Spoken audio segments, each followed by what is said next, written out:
So, a question that I've seen floating around recently is consulting more intellectually stimulating than investment banking? And I think it's a valid question. If you're a business student, you've probably heard of investment banking and management consulting. And you probably know that in investment banking, you're advising companies on mergers and acquisitions or capital raises. And in consulting, you're advising companies on business strategy, things like whether or not to release a new product or enter a new market or close down a division. And you probably also know that both of these jobs are a really great foundation right out of school because they give you a nice set of transferable skills and a nice golden stamp on your resume that future employers will recognize. But I think the question of is consulting more intellectually stimulating than investment banking is actually a little bit misguided. And I think the question suggests that the answer is binary and that it's a yes or no, and that one of these fields is definitely more intellectually stimulating than the other. As somebody who has worked in both investment banking and now in management consulting, I think I can provide a little bit of a unique perspective on this. And what I would say is that both of these jobs have extremely intellectual aspects and also extremely mind-numbing and boring aspects. And that the question that someone who's considering both fields should ask themselves is not, is consulting more intellectually stimulating than investment banking, but rather, what type of work do I personally find more interesting? And is that more closely aligned with investment banking or management consulting? Let me explain. Now, before we get any further, I do want to caveat that my experience is solely based on my time working at an investment bank in New York and now at BCG, which is primarily a strategy consulting firm. And I'll use the word strategy consulting firm and management consulting firm interchangeably, but whenever I make these videos and when I talk about consulting, I'm not talking about risk consulting or tech or IT consulting or economic consulting or cyber consulting. There's a million different types of consulting firms out there, but when I talk about consulting, I'm purely referring to consulting firms that advise on business strategy. And so these are the firms where you're coming in and you're helping the company come up with a solution to a problem that they cannot figure out or lack the resources to solve the problem. And I think this is also the type of consulting that most people who are in business school, for example, are thinking about when they talk about consulting. But I just want to level set and make it very clear that my perspective is not representative of some other types of consulting out there. But anyways, the first thing that you have to understand is that both of these jobs, investment banking and consulting, are very different depending on what level you are. Let's talk about investment banking first. So at the junior level in investment banking, you are going to be very focused on processing and execution. And for example, when your managing director gives you a set of comments on a deck, they're going to be very prescriptive about what you should be doing and what changes you should be making. And when your VP asks you to put together an analysis, you're going to be very much focused on executing that analysis very well, accurately, having strong attention to detail so you don't make any mistakes. So I would say that at the junior level in investment banking, the job is actually not that intellectually stimulating, quite frankly. It's very much focused on teaching you to be extremely good at executing and basically just a machine when it comes to output.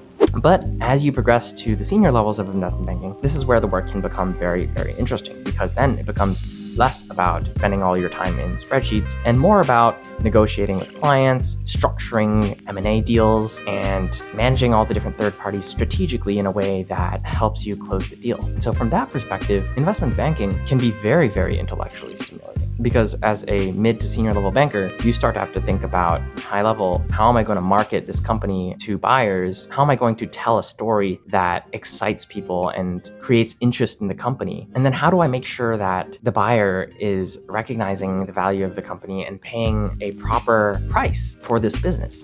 Now in consulting, I would say at the junior level, there is still a lot of processing and execution work. Like, you are still spending a lot of time making slides and doing research, but there's a much stronger emphasis, at least at BCG from my experience, where you're being asked to come up with your own ideas. So for example, when my manager asks me to make a slide, they will outline the slide at a high level, but then they'll leave it to me to come up with a shell of the page and think through, how am I going to create the right story on this page? What sort of framework will I use? What sort of analysis can I put together to support this framework and to prove or disprove this hypothesis? And then, are there any gaps preventing me from proving or disproving this hypothesis? Maybe it's a lack of data, for example. And what I found is that there's just a lot more thought that junior consultants are asked to put into the work. So it's very different than in banking. But again, there are still extremely mind-numbing aspects of the job. For example, you are still spending a lot of your day fixing PowerPoint slides, addressing comments, processing files from clients, sending out calendar invites, and just basically doing whatever your team needs you to do. And as you move to the senior levels, consulting becomes very intellectually stimulating because you become a thought leader for your clients, and you're asked to come up with ideas and new solutions. And oftentimes these are solutions that are specific to your clients. And so consulting at the senior level is very similar to banking in that it becomes very intellectually stimulating and about how do you manage clients, how do you negotiate, how do you come up with the right solution.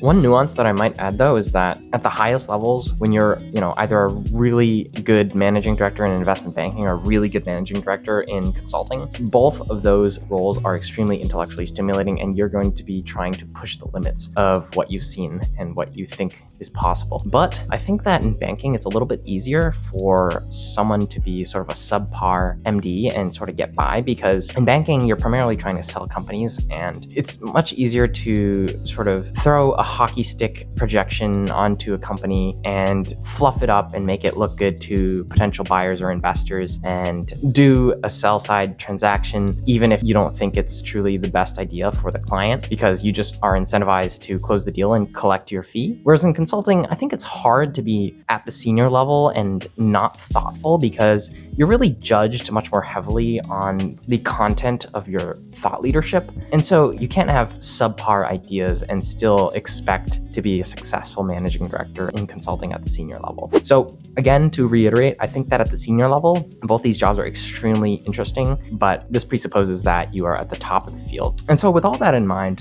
the number one thing that you should be thinking about if you're considering, should I do investment banking or management consulting, is what sort of work do I enjoy more? And base it off of your own personal experience, whether it's what sort of classes you enjoy or what sort of extracurriculars you do that you enjoy more than others. What sort of work do you enjoy more? Do you enjoy diving deep into numbers all day and putting together complex analysis in Excel? Or do you enjoy classes where there's a lot of discussion and debate and a lot of brainstorming? And I want to caveat that you can be very successful in both management consulting and investment banking if you're either of these people, because I have colleagues, for example, like myself, who very much enjoy the quantitative aspects of the job, finding data, analyzing it, putting together an analysis, and presenting the output. And I also have colleagues that enjoy the more qualitative aspects of the job, like speaking with experts or putting together frameworks and thinking high level thematically about new ideas. Because at the end of the day, both investment banking and consulting have intellectual aspects and not as intellectual aspects. But what makes one task more intellectually stimulating than another comes down to personal preference. Anyways, that's it for this video. I hope you found it helpful. Please give it a like and subscribe if you haven't already. And let me know in the comments, as always, what topics you want me to cover in my next videos. Thanks, guys.